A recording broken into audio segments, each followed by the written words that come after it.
What's going on, guys? Vanity here. I know it's been a minute since I've actually uploaded any tutorials, but I am back now. Going to be uploading one a week. I've made a little change to the Sound Like series, which is essentially going to be providing a sample pack with each episode. So this week's obviously on Just Blaze, so the sample pack is obviously going to be Just Blaze. It's going to be drum hits, so it's not going to be any music or anything, it's just going to be straight up drum hits. And they're going to be in the style of the artist, so they're going to be kind of drum hits that I could imagine Just Blaze using, perhaps drum hits that sound similar to, you know, hits he's been using in his records. All the hits are from my own personal library. They're drum hits that I've both recorded, you know, processed, etc. Now that I've got the introduction out of the way, just want to get into the track. So I'm just going to play you what I've made so you can get a feel for the kind of sound I'm going to be breaking down in this video.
And it goes on.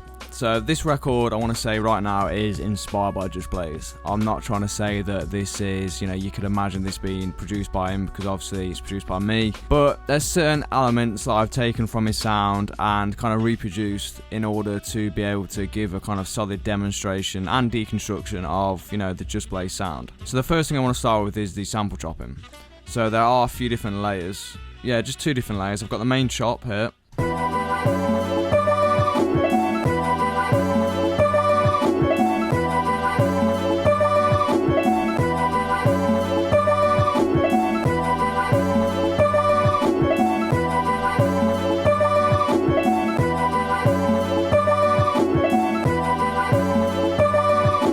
I then also took a chop out the vocals and then looped that round, which is this one.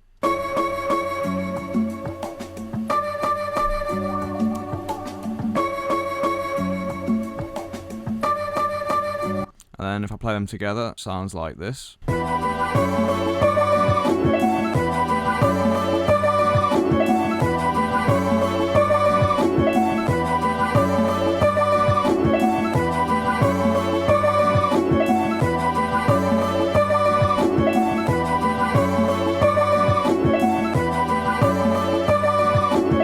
Alright, so the sample chopping is kind of self-explanatory, but there are a few interesting things I've noticed in Just Blaze's records that I want to talk about. The first is that I think in some of his records he actually chops by transients rather than by time signatures. Now, I've got the Ableton Push 2, which is a controller that is used to essentially control Ableton, and I did my chopping with that controller. But at the minute, you can only chop by transients. You can't actually chop it into 16ths or 8ths, which seems a bit backwards. They have added this in the new feature, but because of that, I think I actually got more interesting results chopping by transients, because I know in the past I've just kind of set it on 16ths or 8ths and, you know, started chopping away. But when I've been listening to some of Just Blaze's records, it's just felt like he's been chopping by transients, because in the Kingdom Come track he made for Jay-Z, at least anyway, you can definitely hear how tight the samples are. I mean, it really does take one hell of a producer to take something as well known as Super Freak by Rick James and flip it and make it, you know, almost unrecognizable to even people that know the track really well. That's kind of the best example I can actually give of sample chopping. But don't be scared to have more than one layer. So obviously here I've got two. I only really added this little vocal as an extra just because I thought it sounded nice. I mean, I've not got any kind of like other reason than that. It just sounded kind of cool. I originally wanted to use a part of the vocal, so if you listen to the introduction, originally the bit I was going to chop was this. Was that vocal? But then I found this little bit at the end. So that's just it repeating 4 times and then drops into this.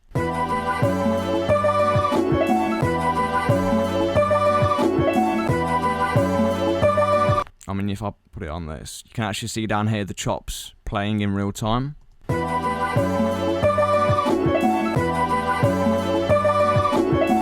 So, you know, 3 chops that follow each other, then comes back to here just to complete the loop.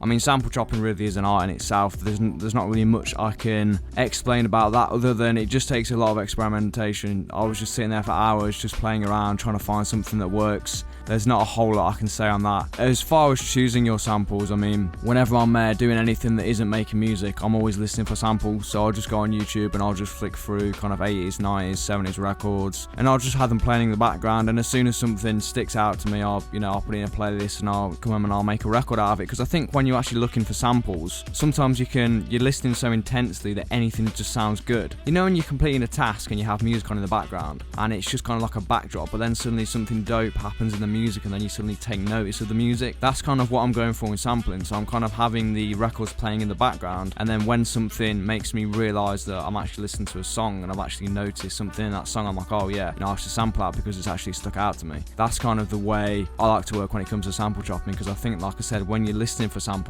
you can kind of just listen so intensely that anything just sounds good. But yeah, that's all I really want to say on the sample chopping. I think the more interesting part, or perhaps it might not be more interesting, but more interesting to me at least, was the drums. So these were the drums I came up with for the track.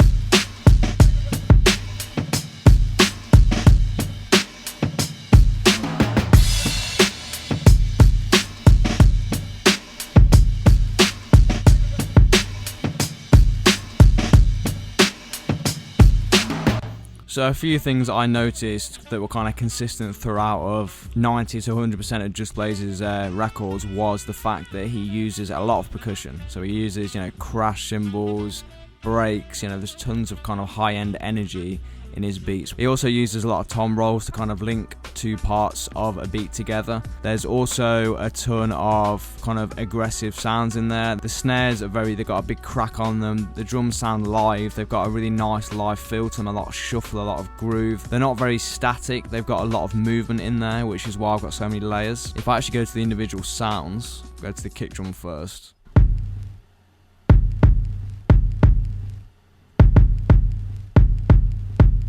It's a very low-end kick. It's sitting between, 40 and 60 hertz, very low. I mean, usually in hip-hop, you got kick drums sitting between 80 and 100, so Just Blaze's kicks can be very low in the frequency spectrum, and the way that he mixes that with his 808s is really interesting. Some of the tracks he actually switches the 808 in kick, so the 808 won't always hit on top of the kick drum. They'll kind of switch around just to add another layer of bounce and groove, which sounds super dope. I mean, I haven't recreated that in this track, but in some of his tracks I've noticed that he kind of switches the 808 with the kick. He alternates them so they're not always hitting together. The kick drums are very similar to that of Jay Dilla's. They've got a lot of low-end energy, little to no high-end at all. If I go to the processing on the kick, I'll pull up an analyzer actually. So you can see, like I said, 40 to 60 around this little area. I mean, the high end you can see here is mainly that little crackle. Another thing, similar to Dilla actually, you've got that kind of dirt, the kind of almost like it's come off vinyl. It's not a completely digital and clean kick. It's obviously an analog. It's come from somewhere, perhaps from vinyl. I'm not 100% sure, but it's got a little bit of analog dirt in it, a little bit of crackle, which is always nice. You can't always hear it. You can't pick out the crackle when you hear the drums combined, but I think it just adds another layer of texture into the the beat as a whole. But yeah, the only other processing I've got on that, which is this bass EQ, which I use quite a lot. I think I use this in the JD the tutorial as well, actually. Boost 60 Hz by 6 dB, and then I'll turn it down by 6. So if I bypass this, you'll hear the difference, before and after it.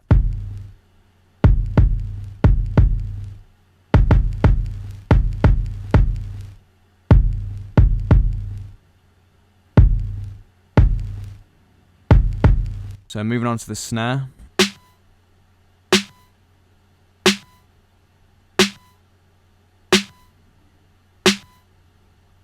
So this snare is quite a kind of hard, aggressive snare, and its purpose was to sit under the live snare that's coming from the loops. So it's kind of like adding a beefy kind of like punch to the snare, if you will. It's giving the live snare a bit of a backbone, a bit of a crack, if you will. You can hear there's a bit of noise on it as well. It's not completely clean like the kick drum.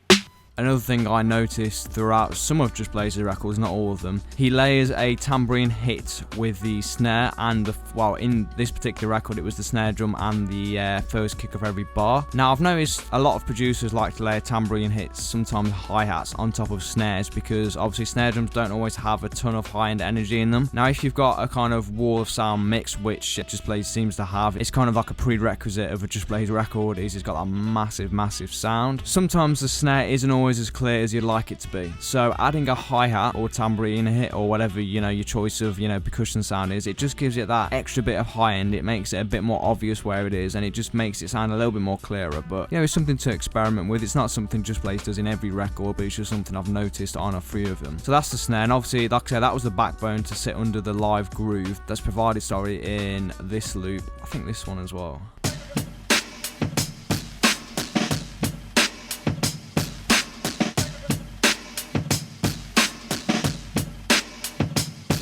So they are the two drum loops that I've used. Now, Just Blaze is very well known, I think, in all of his records for using, breaks. I mean, in all of his tracks, they sound like live drums. I mean, there's a lot of shuffle, there's a lot of groove in there, and that was something that I really wanted to create in this record because I thought it was something that was really critical to the Just Blaze sound. Now, as well as that, the other one thing that I noticed and really loved actually was his use of percussion and crash instruments, or cymbals, I should say. So I noticed in a lot of his tracks, because he's got such big sounding tracks, he likes to emphasize certain parts of them, usually the first bar of a 16, the first bar of a verse, first part of a hook, whatever. He likes to emphasize with crash cymbals, and then he'll also use tom rolls or snare rolls at the end of the bar just to roll into the next one and keep the track moving along. So I'll solo out what I've got. So yeah, I've got two crashes. Got them two, then I've got some crashes playing on addictive drums really quietly, just sitting in the back of the mix, just to provide some splash and a little bit of high end in the background. Extremely quiet, but I've noticed another thing actually about Just Blaze's mixes, that there seems to be a lot of sounds in the background that you can't necessarily pick out what they are, but I have a feeling if you took them out, you'd notice that they weren't there anymore, if that makes sense. And that was kind of my reasoning behind these crashes. Like when you take them out, you can really notice where they were, if that makes sense, but you can't really pick them out on their own because they're so quiet, but they just provide that kind of constant high-end energy in the background that without it, it would sound like something's missing. And then on top of that, I've got this tom roll, which was done on addictive drums again. I've also got this one, which I'm using just before the first verse. You can hear the crashes.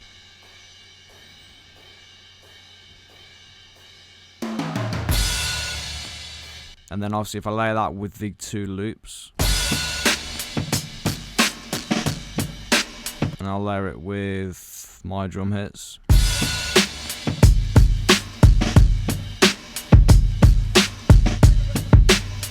You want your drums essentially to be filling up, most of the frequency spectrum if you can.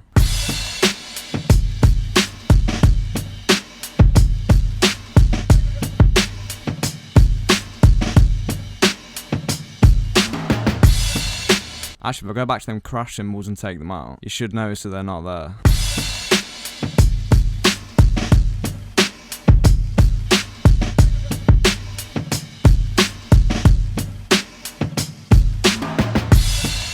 See what I mean about not noticing them? So the next thing I want to talk about is his bass lines. I've not really created much of a Just Blaze bass line in this. This is a really simple kind of sub progression, and this is just something that follows the samples. You can just see 3 notes that are looped.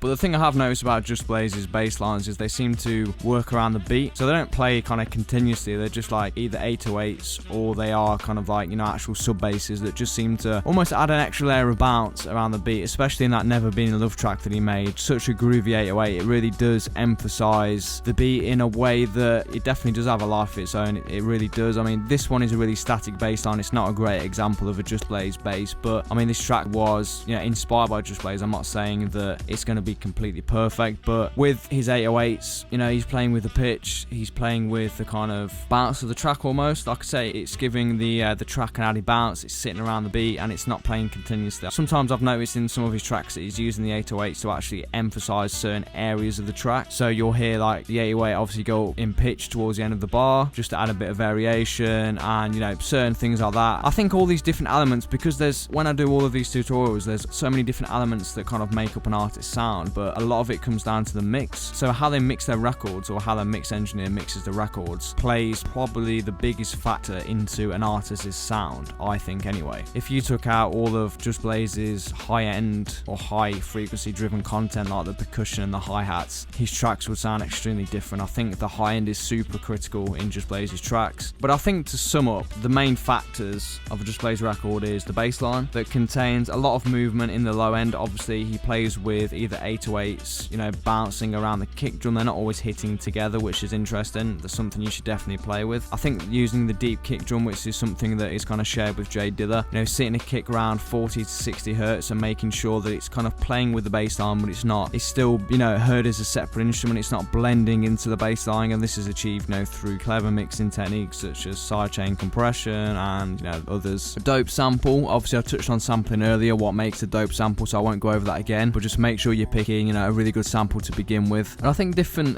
vocal chops as well. I mean, Just Blaze, like I said earlier, he's got tons of vocal chops that are used throughout his records, you know. Sometimes he's picking them out of samples, sometimes I'm guessing they're coming from other places, but I think it's kind of important to include, you know, a vocal. If you want to create something that's similar to Just Blaze, he literally always uses, you know, a pitched up vocal in some part of his tracks. So I think it's important to, you know, find a sample that includes a vocal so you can kind of switch between a musical element for the verses and then perhaps a vocal in the hook. A live sounding snare with plenty of punch. You can hear in this record that I've created a kind of snare from I think it was 2 snares that I laid together, and then these were layered with live snares. And the last point I want to reiterate is, of course, the live sounding crash cymbals. I noticed in maybe 80% of his records he was using a lot of kind of percussion. I'm guessing a lot of it comes, you know, from the drum breaks, but adding in kind of tom rolls and crash cymbals is super, and ride cymbals as well is really important if you want to kind of recreate the Just Blaze sound. So yeah, that's everything I wanted to touch on within a Just Blaze track. I hope that's given you some more of an insight into the kind of elements that